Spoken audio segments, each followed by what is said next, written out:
Nous venons donc d'achever cette mise en page et il nous faut maintenant préparer une page pour chaque bouton info. Le bouton info ici devra nous emmener vers une page qui propose une vidéo pour mobiliser les muscles.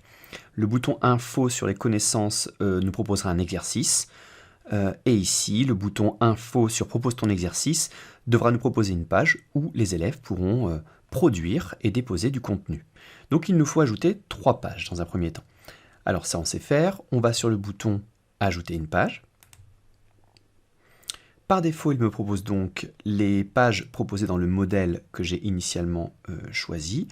Et donc mon premier bouton info doit me permettre de déposer une vidéo, ce qui fait que cette page préparée pour des vidéos me convient très bien. Je la sélectionne et je vais faire ajouter.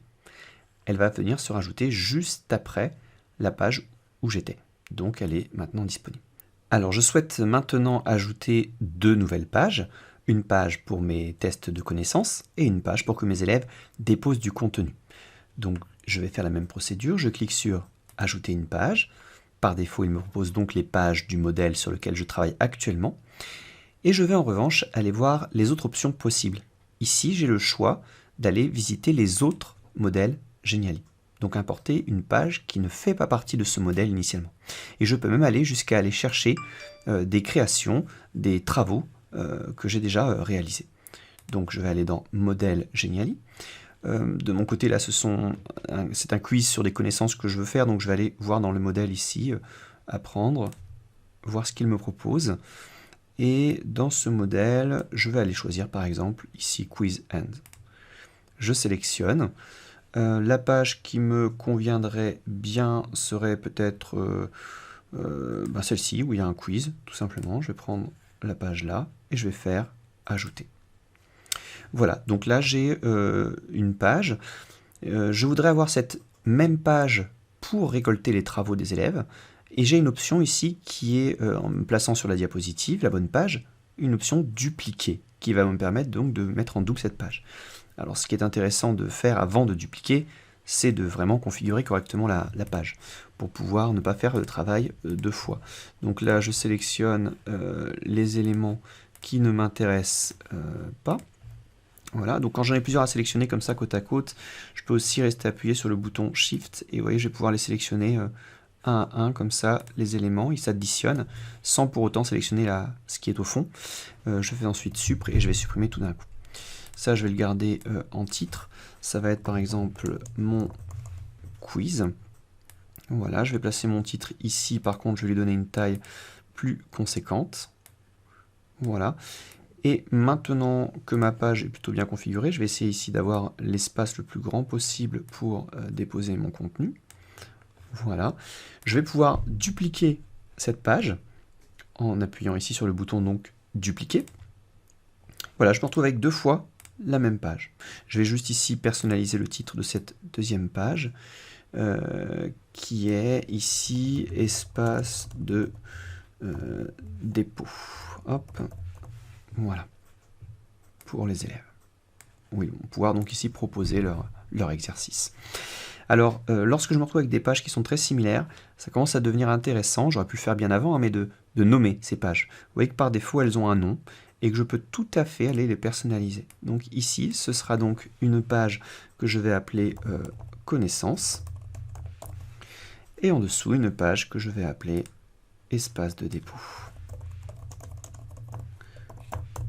Voilà. Comme ça, ce sera plus facile de mon côté pour m'organiser. Alors maintenant, on va utiliser l'option interactivité, notamment pour naviguer, parce que vous allez voir que cette option propose d'autres possibilités. Alors pourquoi pour naviguer? Parce que lorsqu'un élève va arriver sur la première page, je voudrais en fait qu'il ait un bouton cliquer ici pour aller sur la seconde page. Ensuite, je voudrais que lorsqu'il sélectionne une partie de l'image spécifiquement, en cliquant dessus, il arrive sur le menu qui concerne les membres sélectionnés. Et ensuite, en cliquant sur chaque bouton ici, information, je voudrais que l'élève puisse atterrir sur la bonne page. Donc, je vais mettre en place tout ceci. On va commencer dans l'ordre par la première page. Ici, il me faut ajouter un bouton. Alors, je vais aller simplement sélectionner un élément interactif. C'est disponible dans la colonne de gauche. Il me propose plein de choses. Donc je vais aller voir dans les boutons. Voilà. Chercher un bouton qui pourrait s'appeler Start, c'est très bien. Voilà, que je vais pouvoir placer ici, au niveau juste en dessous de mon sous-titre. Et je vais maintenant utiliser ce bouton pour aller sur la page suivante. On a utilisé pour l'instant la fonctionnalité ici animation, et juste à côté, il y a l'option interactivité. Alors, lorsque je clique dessus, il me propose 4 options. La première, étiquette, que nous utiliserons un peu plus tard. Lorsque la souris passe sur cette zone, une petite étiquette va s'afficher. Fenêtre, il faudra cliquer sur l'élément sur lequel je suis en train de travailler pour qu'une petite fenêtre apparaisse par-dessus en proposant du contenu. Aller à la page, c'est ce qui va m'intéresser pour me rendre à la page, une page précise de mon Geniali. Et lien, si vous voulez utiliser le bouton pour ouvrir une ressource extérieure, type se rendre sur la page du collège, une page YouTube particulière ou autre contenu. Donc moi je vais aller sur aller à la page. Il me propose toutes les pages de ma composition, sauf celle sur laquelle je suis évidemment. Je vais donc moi lui dire, nous allons aller sur la seconde page, qui propose le corps humain. Et c'est là où on voit c'est intéressant de renommer ces pages, parce qu'on s'y retrouve mieux. Ici, j'ai la page qui s'appelle connaissances, et là, espace de dépôt, que j'ai renommé tout à l'heure. Je sauvegarde. On va tester, en cliquant sur le petit œil. Voilà. Alors là, je n'ai pas créé d'animation, donc le bouton Start est affiché dès le départ. Par contre, vous voyez que lorsque ma souris se rapproche du bouton Start, elle se transforme en petit doigt, ce qui fait qu'on repère bien une zone d'interactivité. Je clique dessus, et je suis amené tout de suite vers ma seconde page. Voilà, donc ça fonctionne très bien. On va ensuite aller donc sur la deuxième page. Je clique sur page, je vais sur ma seconde page. Et là, une première difficulté. Ici, je voudrais que lorsque l'élève clique sur les jambes, il arrive effectivement à ma page membre inférieur. Quand l'élève cliquera sur les bras, il arrivera sur une autre page que là je n'ai pas conçue, mais qui s'appellera par exemple membre supérieur. Donc on est d'accord que je veux cibler une partie de l'image et pas l'intégralité de l'image. Ici, on va utiliser une fonctionnalité très intéressante de Geniali, qui se passe également dans éléments interactifs. Et tout en bas, il vous propose d'ajouter une zone invisible. Donc, une zone invisible, c'est une zone qui ne sera pas visible pour celui qui lira votre Geniali. Pour vous, en tant qu'éditeur, vous allez la voir. Je clique dessus, et vous voyez qu'elle est là, cette zone invisible. Elle est disponible, je la vois, mais elle sera bien invisible pour l'utilisateur.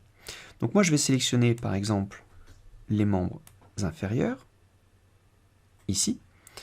Je vais descendre ici.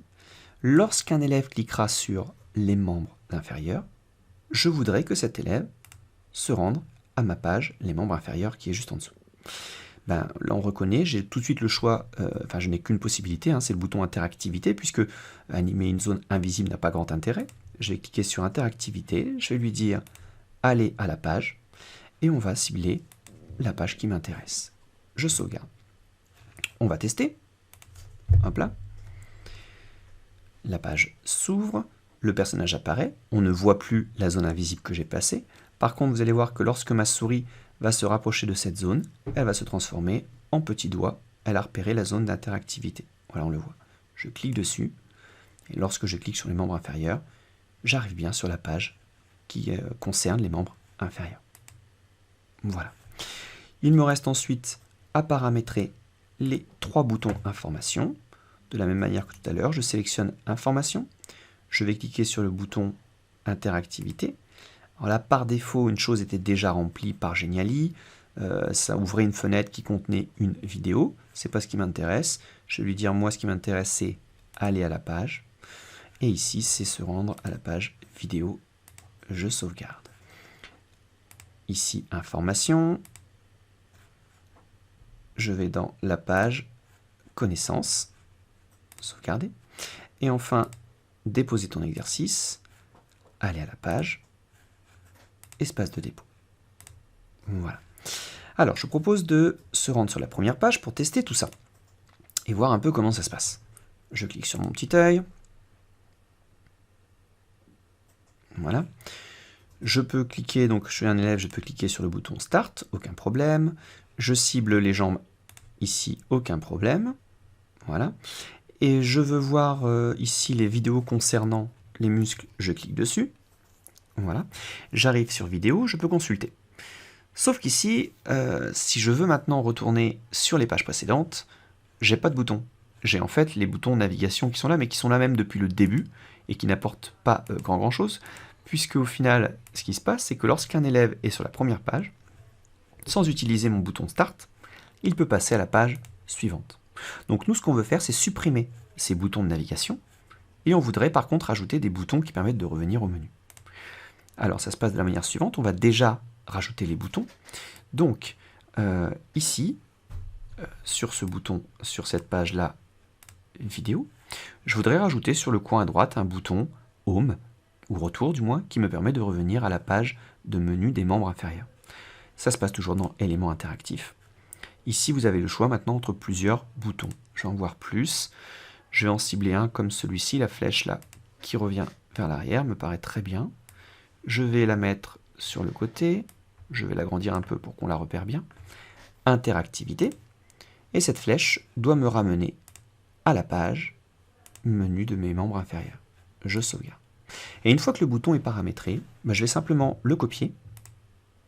Je vais retourner dans mes pages et je vais aller le coller sur les pages. Ici, quiz.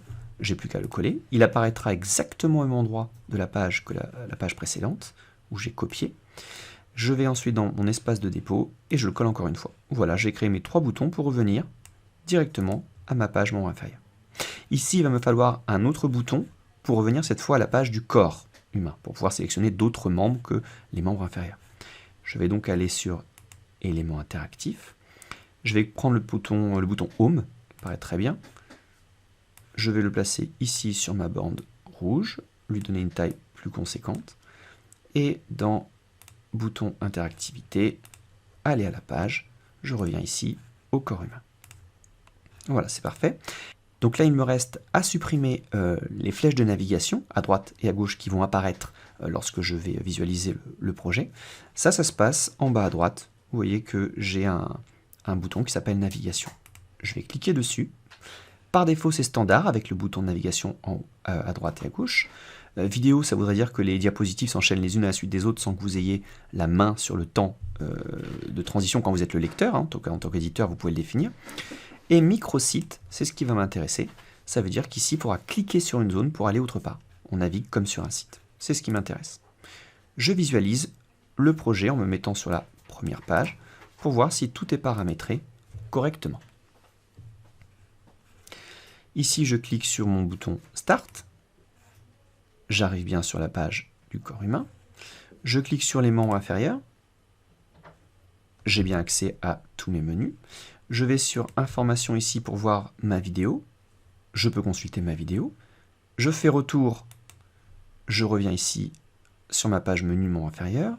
Je peux aller maintenant voir le test de connaissances.